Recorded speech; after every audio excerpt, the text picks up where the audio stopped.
그러므로 나의 사랑하는 자들아, 너희가 나 있을 때뿐 아니라 더욱 지금 나 없을 때에도 항상 복종하여 두렵고 떨림으로 너희 구원을 이루라. 너희 안에서 행하시는 이는 하나님이시니 자기의 기쁘신 뜻을 위하여 너희에게 소원을 두고 행하게 하시나니 모든 일을 원망과 시비가 없이 하라. 아멘. 네, 귀한 찬양, 호산나 찬양대의 귀한 찬양 감사드립니다. 하나님께 이렇게 영광을 올려드리는 것이 우리의 기쁨인 줄로 믿습니다. 네, 여러분 오늘 예배 때 매화 이야기 통해서 한 가지 광고를 보셨습니다. 돌아오는 토요일에 이 자리에서 오후 6시에 청년부 찬양 집회가 있습니다. 청년부에서 하나보다가 아니라 여러분 다 믿음의 청년들이시죠? 믿음은 다 청년들이시죠? 누구나 다 와도 된다고 제가 이야기를 들었습니다. 여러분 오셔서 함께 하나님의 이름을 높여드리기를 축복합니다. 오늘 우리가 이 주일에 이렇게 모여서 우리가 함께 예배하는 것은 너무나 큰 축복이고 기쁨입니다. 그럼에도 불구하고 우리가 일상을 살다 보면 매일 반복되는 일상 같고 매일 반복되는 일, 가정 돌보는 일, 자녀 살피는 일, 늘 똑같은 일 같아서 우리가 지쳐가고 힘을 잃어갈 때도 있죠. 그래서 우리가 때로는 낙심하게 될 때까지 이를 때가 있습니다. 그러나 여러분, 예수 그리스도를 따르는 삶은요, 언제나 새로운 것입니다. 예수 그리스도께서 우리에게 새 일을 행하십니다. 우리 안에 찾아오셔서 다스리시는 성령님께서 내 안에 역사하실 때 언제나 새 일을 행하십니다. 그리고 우리를 이끌어 가세요. 그러니까 우리에게 힘이 생기는 겁니다. 바로 이 성령님께서 우리 안에서 행하시는 일이 우리를 하나님의 자녀답게 살도록 이끌어 주시고 우리에게 힘과 지혜를 주십니다. 그래서 말씀은 우리가 주님 안에 거하면 우리가 완전히 새로운 존재가 된다라고 말씀하고 계세요.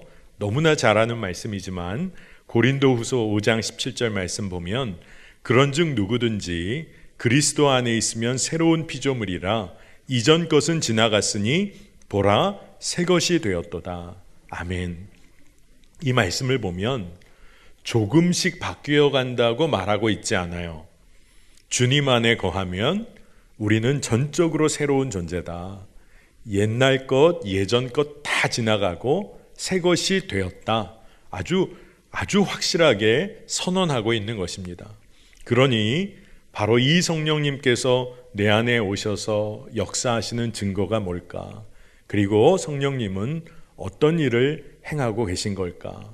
오늘 말씀을 통해서 우리가 하나하나 확인해 보고 우리가 정말로 새로운 존재로서 살게 되었구나, 그런 믿음의 확증을 얻게 되기를 원합니다. 첫째로 내 안에 오신 성령님은 어떤 일을 하시냐 하면 성령의 근심하심을 알게 하세요. 깨닫게 하십니다. 여러분, 성령의 근심을 깨닫게 된다는 것이 어떤 의미일까요?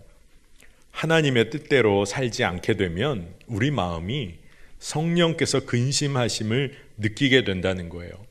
죄를 짓게 되었다. 우리의 마음에 찔림이 있다는 것입니다.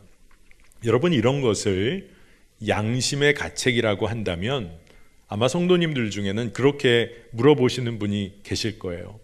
안 믿는 사람들도 양심의 가책을 느끼며 살지 않습니까? 그래요, 맞아요.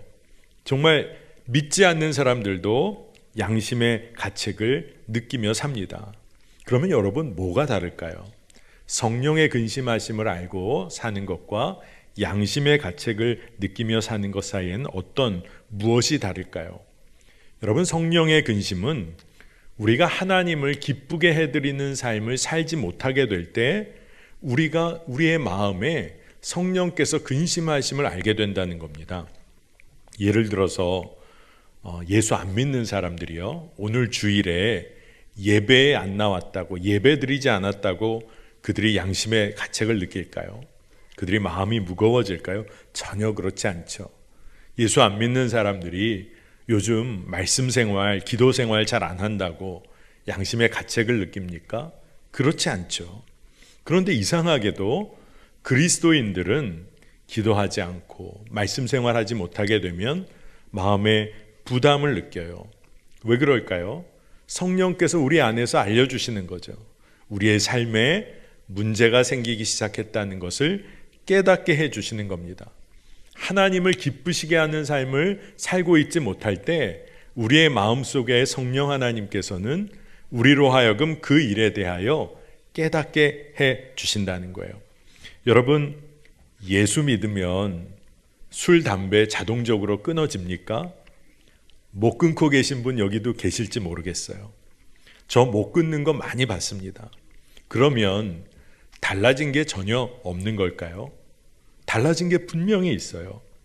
술, 담배는 믿기 전이나 지금이나 여전할지 몰라요. 그런데 달라진 것이 하나 있다면 옛날에는 좋아해서 했어요. 그런데 지금은 이러면 안 되는데 하면서 해요. 좀 달라졌죠? 내가 집사도 받았는데 이렇게 살면 되겠나? 그러면서 하는 거예요.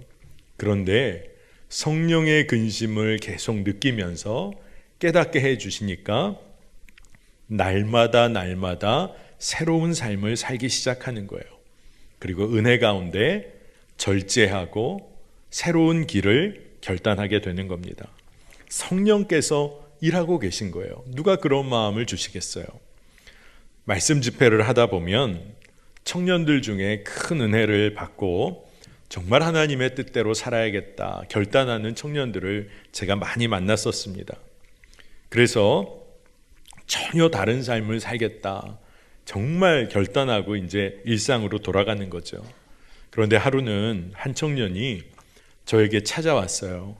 그리고 정말로 간절한 마음을 털어놓는데, 목사님, 저는 진짜 가망이 없나 봅니다.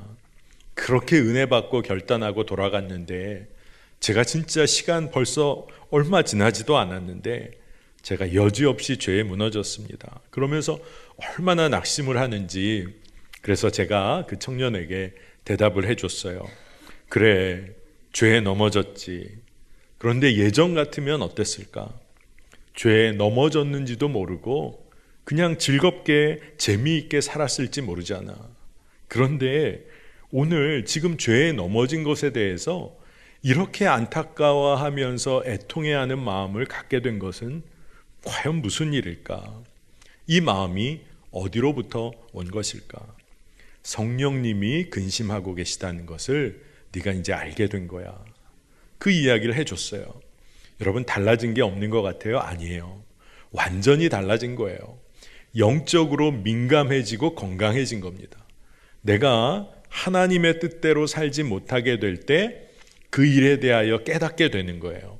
그러니까 우리의 삶을 새롭게 이끌 수 있게 되는 겁니다. 에베소서 4장 30절에 하나님의 성령을 근심하게 하지 말라. 그 안에서 너희가 구원의 날까지 인치심을 받았느니라. 아멘. 성령의 근심이 우리 안에 깨달아진다. 그러면 성령께서 우리 안에 오셔서 너무나 분명하게 새 일을 행하고 계시다는 거예요.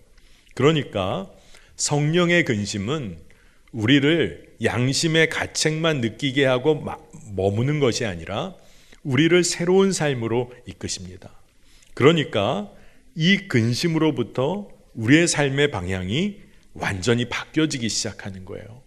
이게 세상이 말하는 양심의 가책과 성령의 근심이 달라지는 지점이에요. 세상 사람들은 양심의 가책 느낄 수 있죠. 그런데 마음의 가책으로만 멈출 때가 있어요. 그리고 더 낙담해서 내 삶은 왜 이럴까 하고 더 낙담하게 되는 경우도 많습니다. 그런데 성령의 근심하심은 내 안에 계신 성령님께서 하나님의 뜻에 민감하게 반응하게 이끌어 주시는 것이기 때문에 새로운 삶을 향해 나아가게 돼 있어요. 그러니 오늘 말씀에 성령의 근심 안에서 너희가 구원의 날까지 인치심을 받았다 했습니다. 성령이 내 안에서 일하시니까, 성령께서 주시는 마음 따라 하루하루 살아가다 보니까 구원의 확증을 매일매일 경험하게 되는 겁니다. 내 안에 오신 성령님으로 인해서 우리가 정말 하나님의 자녀다운 삶을 살아가게 되는 거죠. 그래서 사도 바울은 뭐라고 얘기했냐 하면 너희의 구원을 이루어 가라, 이런 말을 했어요. 빌립보서 2장 12절의 후반부를 보면 항상 복종하여 두렵고 떨림으로 너희 구원을 이루라. 이 말씀은요, 구원받은 자다운 삶을 끊임없이 살아가라는 거예요. 바로 그 삶이 우리가 이 땅을 살고 있지만 하나님 나라 시민이라는 것을 늘 깨닫게 해주고 증명하는 길이라는 겁니다. 그러니 여러분 어때요? 성령의 근심을 깨달았어요? 그러면 그 성령의 근심을 깨닫고 하나님의 뜻대로 살아가도록 우리는 힘을 얻게 되는 겁니다. 성령의 근심이 하나님의 뜻대로 살아가도록 하는 자극도 되고 동력도 되는 겁니다. 여러분 오늘 예배 이후에 성령님의 인도하심에 한번 민감히 반응해 보세요. 어떤 것을 성령님이 근심하시나. 그러면 여러분이 하나님의 뜻대로 새 삶을 살아가는 기쁨을 누리게 되는 겁니다. 자, 두 번째로 성령님이 우리 안에서 어떤 일을 이루시나. 그것은 용서와 사랑, 용서하고 사랑하는 삶을 살도록 그 마음을 부어주세요. 여러분 성령이 우리 안에 오시면 우리 마음 가운데 정말 이상한 부담이 생겨나는데 그게 용서해야지, 사랑해야지, 그 마음이 생긴다는 거예요.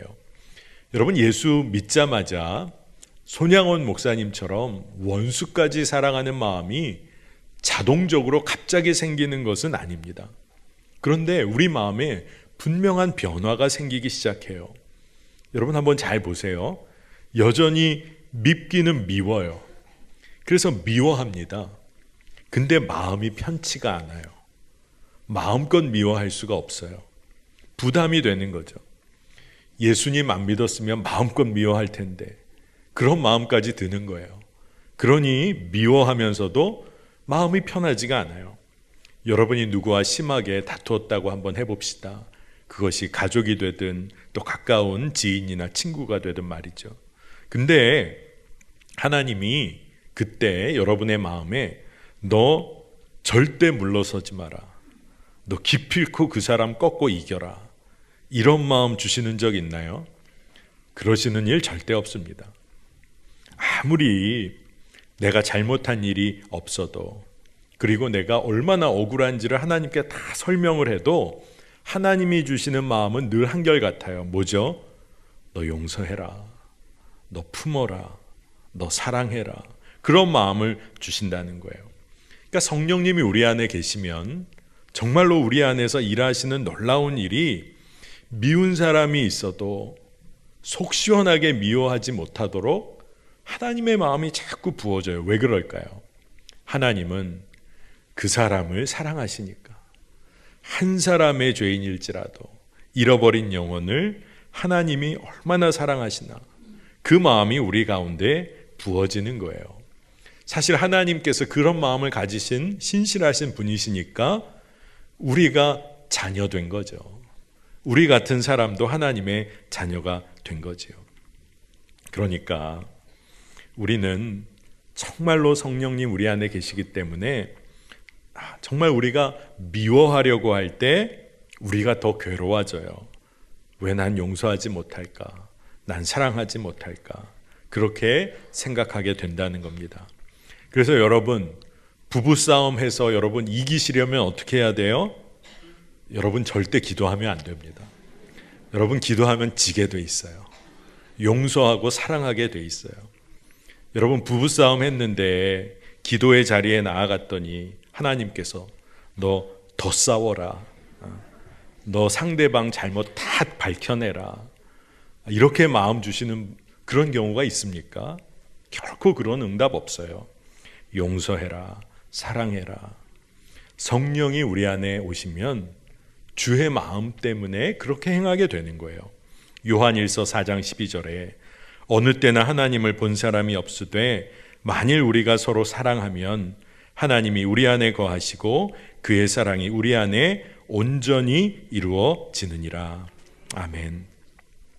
우리가 사랑하고 용서하게 될 때 하나님 안에 거하고 하나님이 우리 안에 거하시는 그 놀라운 일을 우리가 경험하게 된다는 것입니다. 여러분, 그렇기 때문에 우리가 참 연약한 인간이라 용서하고 사랑하라는 마음이 부어질 때 우리가 참 힘들어할 수 있어요. 그런데 그것이 축복과 은혜의 문이 열리는 순간이라는 걸 꼭 기억하셔야 합니다.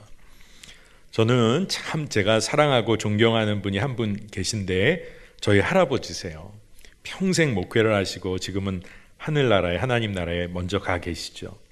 할아버지께서 소천하실 때 목회하는 자녀손들에게 유언을 남기셨는데 어떤 말씀을 남겨주셨냐 하면, 사랑할 수 없는 자를 사랑해라, 용서할 수 없는 자 용서해라. 그리고 너희들 목회할 때 절대 변명하며 목회하지 말아라. 왜냐하면 아무리 잘못한 일이 없어도 변명하기 시작하면 자기 의를 드러내게 되니까 모든 것은 하나님이 책임지시고 드러내시니 그저 변명하지 말아라. 저도 그 말씀을 품고 목회하려고 참 애를 쓰는데 참 연약하죠. 그런데 성령님이 내 안에 계시다는 걸 믿고 이렇게 목회하려고 하는 거예요. 여러분, 주님의 마음이 부어지면 우리는 사랑하고 용서하는 삶을 살게 됩니다. 예수님이 어떠셨어요? 자신을 부인하고 심지어 배반한 이들까지 예수님은 품고 용서하셨잖아요. 그런데 여러분, 오해하시면 안 됩니다. 그리스도인들에게 사랑하고 용서하라고 강요하는 말씀을 주신 게 아니에요. 우리 안에 성령님이 임하시면 주님의 마음으로 살게 돼요. 한 영혼을 천하보다 귀히 여기시는 주의 마음이 부어졌기 때문에 사랑하고 용서를 내 힘으로 하는 것이 아니라 사랑이 되어지고 용서가 되어지는 은혜를 누리며 사는 거예요. 그리고 한 가지 또 오해하지 말아야 할 것이, 여러분, 우리가 용서를 구해야 하는 처지에 놓일 때가 있습니다. 우리가 잘못하고 죄를 짓고 사는 존재니 우리가 용서를 구해야 하는 때가 있는 거죠. 성령이 우리 안에 계시면 우리에게 어떤 마음을 주실까요? 너 용서를 구해야 돼. 진심으로 회개하고 용서를 구해야 돼. 너 책임져야 할 일이 있으면 마땅히 대가를 치러야 돼. 그리고 용서를 구해. 그 마음도 우리에게 주시는 거예요.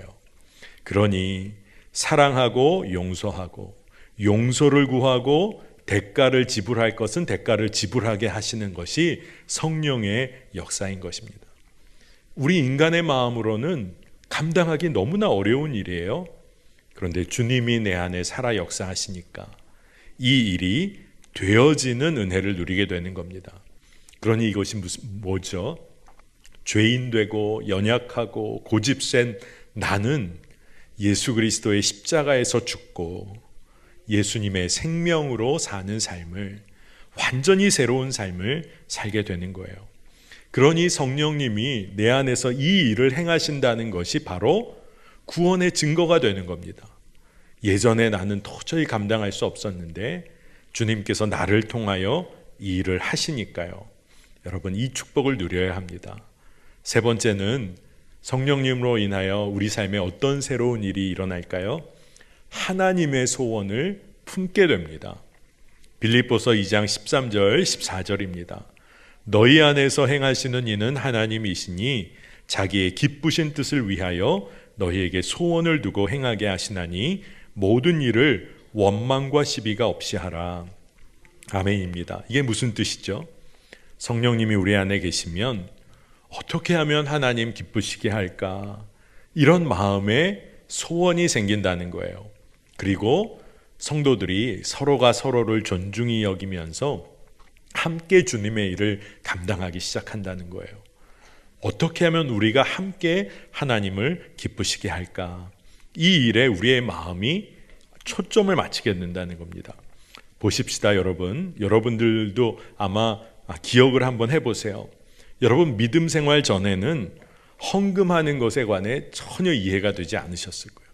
이게 뭔가? 그런데 이제는 여러분 은혜를 누리면서 헌금하는 것이 기쁨이 돼요.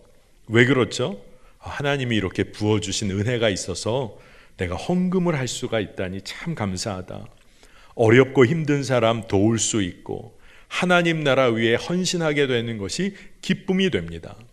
제가 젊은 세대 젊은 분들에게 이런 질문들을 많이 받았던 적이 있어요. 목사님, 제가 남에게 피해 주지 않고 정말 성실하고 열심히 일해서 번 돈인데 이거 남에게 피해 주며 번 돈 아닙니다. 근데 이건 나를 위해서 열심히 수고한 나를 위해서 내가 내 돈 쓰는 게 뭐가 문제입니까? 그래서 제가 말씀해 드렸어요. 그렇게 하세요. 성도님 위해서 열심히 쓰세요. 근데 시간이 흐르면 그분이 오셔서 그런 얘기를 하세요.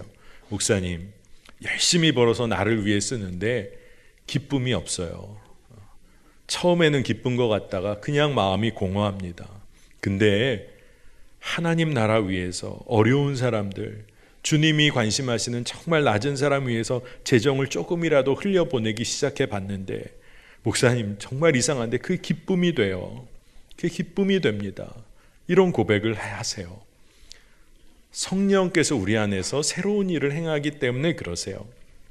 많은 분들이 11조에 관해서도 또 특별히 세상 사람들은 11조 그거 종교세 아니냐 그러면서 비난을 합니다. 또 믿음 생활 처음 시작하시는 분들도 11조에 대해서는 마음이 좀 갈리시는 것 같아요. 어떤 분들은 목사님 새 전으로 해야 됩니까? 새 후로 해야 됩니까? 뭐 이런 것도 질문하세요. 그러면 성도님 믿음대로 하시면 됩니다. 정해진 게 없어요. 믿음대로 하면 됩니다. 이런 얘기도 해드렸죠.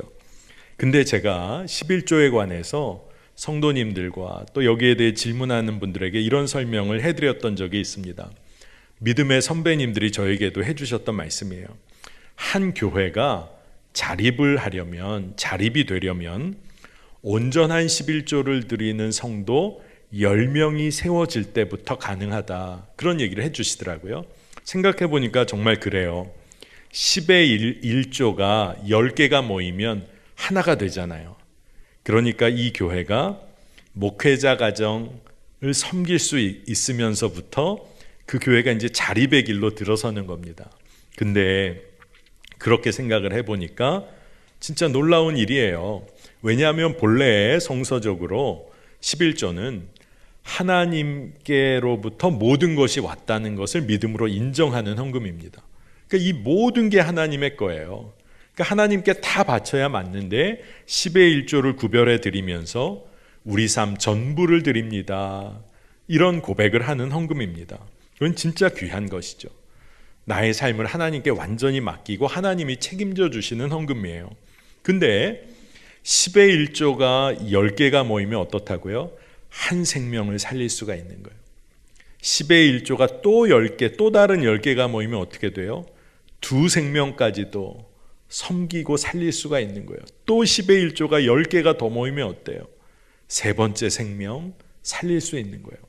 그래서 하나님이 주신 마음이 11조가 너무나 귀하구나. 하나님의 것이라고 인정하고 나니까 10의 1조가 쌓일 때 하나님께서 한 생명 한 생명 한 생명을 살피시는구나.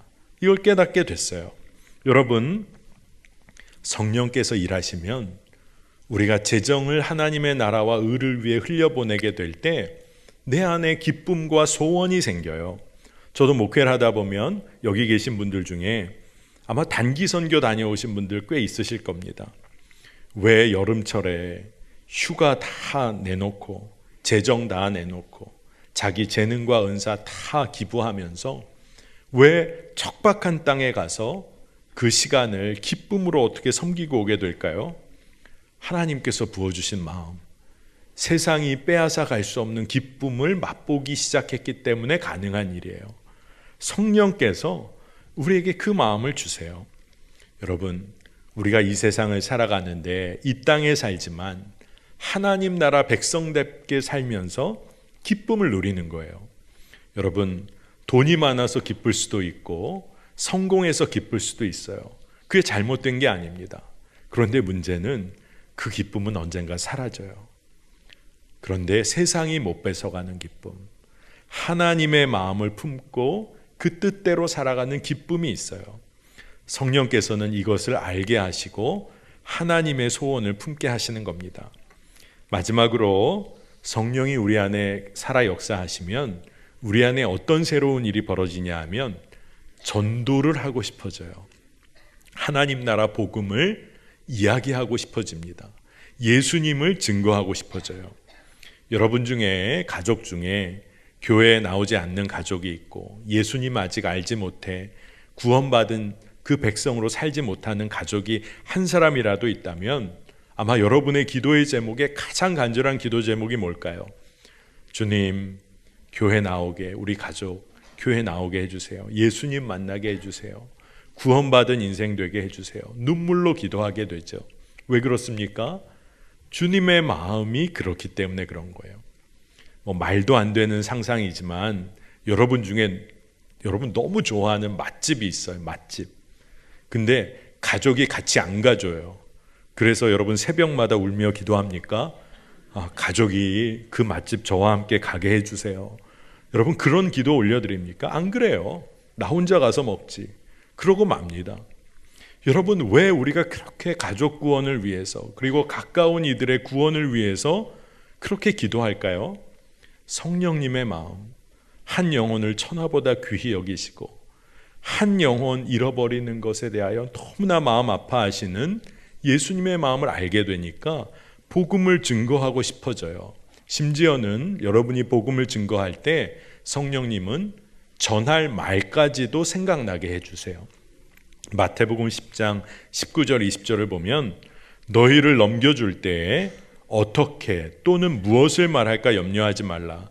그때 너희에게 할 말을 주시리니 말하는 이는 너희가 아니라 너희 속에서 말씀하시는 이 곧 너희 아버지의 성령이시니라. 아멘. 성령께서 하신다고 했어요. 그러니까 우리가 우리의 삶을 담대히 주님께 맡기는 겁니다. 오늘 예배에 나오신 분들 중에 아마 전도축제 한 번쯤은 다 해보셨을 거예요. 새생명 전도축제에 저도 많이 참여하고 이끌었었는데 실제로 해보면 어떤 일이 있냐 하면 이제 오늘이 전도축제 이렇게 하는 주일이에요. 그러면 여러분들이 아마 계속 품고 몇 주 동안 기도하고 오늘 예배 자리에 오기로 약속한 분 오나 안 오나 너무나 이제 기다리게 되는 거죠. 이제 약속한 전도를 하신 분이 이제 전도 대상자가 오기를 너무나 간절히 주일날 기다립니다. 근데 제가 이렇게 보면 전도 대상자가 결국 왔어요. 그러면 전도하신 분 얼굴을 보면 그 얼굴이 진짜 너무너무 빛납니다. 기뻐요. 감격에 차 있어요. 그런데 그와 반대로 약속을 다 했는데 안 오는 거예요. 그러면 교회 문 앞까지 나가서 발을 동동하며 기다립니다. 그러다가 전화 한 통을 받았는데 이런저런 핑계대고 그날 안 나온 거예요. 그분의 얼굴이 얼마나 어두워지는지, 얼마나 속상해하고 정말로 울음을 터뜨릴 것 같은 얼굴을 하시는 걸 보게 됩니다. 여러분, 왜 그렇게 기뻐하는 거고 왜 그렇게 안타까워하는 걸까요? 우리 안에 성령님의 마음이 그렇다는 거죠. 그렇게 기뻐하시고 그렇게 안타까워하시는 주님의 마음을 알게 되기 때문에 그렇습니다. 여러분, 지난주와 이번 주 계속 말씀을 이어왔어요. 우리 안에 찾아오신 성령님께서 우리 삶을 다스리시고 우리 안에서 새 일을 행하세요. 그러니까 우리는 그 성령 하나님이 일하심을 매일매일 경험하며 살 수 있는 하나님의 자녀입니다. 그런데 우리가 영적으로 민감하지 못할 때는 깨닫지를 못하는 거예요. 그래서 어떤 때는 우리 경험에 따라 판단할 때가 많아요. 은혜 받은 것 같은 날, 뜨겁게 기도한 날, 성령님이 계신가? 근데 우리의 경험과 감정을 따라 우리가 바라볼 것이 아니라 말씀에 근거해서 하나님의 말씀을 믿음으로 우리가 취하면서 우리 삶의 주변을 둘러보니까 성령님이 일하시는 게 너무 분명한 거예요. 성령의 근심을 알게 하시고 그리고 하나님의 소원을 품게 하시고 용서하고 사랑할 마음을 부어주시고 전도할 마음까지 주시는 것을 보니 내 안에 성령님이 너무나 분명히 일하고 계시다는 겁니다. 로마서 8장 11절을 보겠습니다. 예수를 죽은 자 가운데서 살리신 이의 영이 너희 안에 거하시면 그리스도 예수를 죽은 자 가운데서 살리신 이가 너희 안에 거하시는 그의 영으로 말미암아 너희 죽을 몸도 살리시리라. 아멘. 그러니까 성령으로 인하여 우리가 새로운 생명의 삶을 산다. 말씀이 너무나 분명하게 이야기하고 있어요. 내 안에 계신 성령님이 구원의 확증을 누리게 하시고 구원받은 자녀다운 삶을 살게 하신다는 겁니다. 자, 여러분 오늘 말씀 우리가 기억합시다. 성령의 근심을 깨닫게 하셔서 구원받은 자녀다운 삶을 살게 하세요. 여러분, 여러분의 마음에 이건 아니잖아. 이거 하나님이 기뻐하실까? 이런 마음이 여러분 안에 품어졌다. 성령님이 일하고 계신 거예요. 여러분 성령님께 순종해 보시기를 바랍니다. 그리고 성령님을 통하여 사랑하고 용서해야지. 또 성령님 통하여 내가 진짜 용서를 구해야겠구나. 이 마음을 깨닫게 되면 여러분 순종해 보세요. 성령께서 우리 안에 중재자가 되어주시고 화해자가 되어주세요. 또 여러분의 마음에 내가 하나님의 뜻을 꼭 이루어드리고 싶다. 하나님의 소원을 내가 품고 살고 싶다. 그 마음이 있으면 여러분 성도들이 함께 순종해 보는 거예요. 그리고 더 나아가 복음을 증거하면 하나님께서는 우리 마음에 심지어 말할 것까지, 어떻게 말하고 증언해야 할 것까지를 성령님이 가르쳐 주세요. 이게 얼마나 놀랍습니까?